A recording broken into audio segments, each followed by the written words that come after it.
ہم میں سے کسی ایک پر حملہ، تینوں پر حملہ تصور ہوگا۔ پاکستان، سعودی عرب اور ترکی کے مکہ مشترکہ دفاعی معاہدے کے بعد یہ جملہ پوری دنیا کی توجہ کا مرکز بنا ہوا ہے۔ آپ سب نے اس معاہدے کی خبر سن لی، تینوں ملکوں کے ایک ساتھ آنے کی بات بھی جان لی، لیکن سوال یہ ہے کہ آخر ایسی کیا ضرورت پیش آئی کہ پاکستان، سعودی عرب اور ترکی نے ایک دوسرے کے دفاع کے لیے ہاتھ ملا لیا؟ کیا یہ صرف ایک دفاعی معاہدہ ہے یا مشرق وسطیٰ میں بدلتے ہوئے طاقت کے توازن کے پیچھے ایک بہت بڑی کہانی چھپی ہوئی ہے؟ اس معاہدے کو سمجھنے کے لیے ہمیں آج کی خبر سے نہیں بلکہ تینوں ملکوں کے برسوں پرانے تعلقات سے کہانی شروع کرنا ہوگی۔ پاکستان اور سعودی عرب کے تعلقات تقریباً 8 دہائیوں پرانے ہیں۔ مذہبی اور عوامی روابط کے ساتھ دفاعی تعاون بھی ان تعلقات کا اہم حصہ رہا ہے۔ پاکستانی فوجی اہلکار سعودی عرب سیکیورٹی فورسز کی تربیت دیتے رہے۔ دونوں ملکوں کے درمیان مشترکہ فوجی مشقیں ہوتی رہی اور دفاعی سطح پر مسلسل رابطہ موجود رہا ہے۔ لیکن اس تعلق میں ایک اہم موڑ گزشتہ سال آیا۔ پاکستان اور سعودی عرب نے ستمبر 2025 میں اسٹریٹجک باہمی دفاعی معاہدہ کیا، جس کے تحت ایک ملک کے خلاف بیرونی جارحیت کو دونوں کے خلاف جارحیت تصور کرنے پر اتفاق کیا گیا۔ یعنی مکہ کا موجودہ معاہدہ اچانک پیدا ہونے والی شراکت داری نہیں، بلکہ پہلے سے موجودہ دفاعی تعاون کا ایک بڑا اگلا قدم ہے۔ اب تصویر میں ترکی کو شامل کریں۔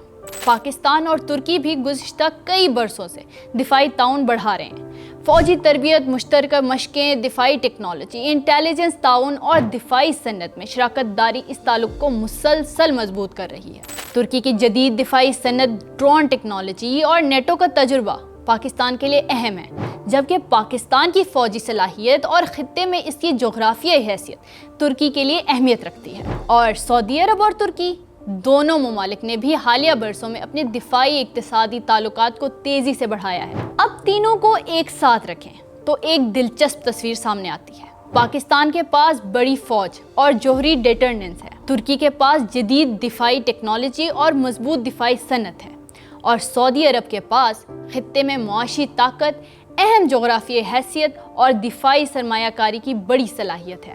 یعنی تینوں کے پاس وہ صلاحیتیں ہیں جو ایک دوسرے کے لیے فائدہ مند ثابت ہو سکتی ہیں۔ لیکن سوال اب بھی وہی ہے، آخر ابھی کیوں؟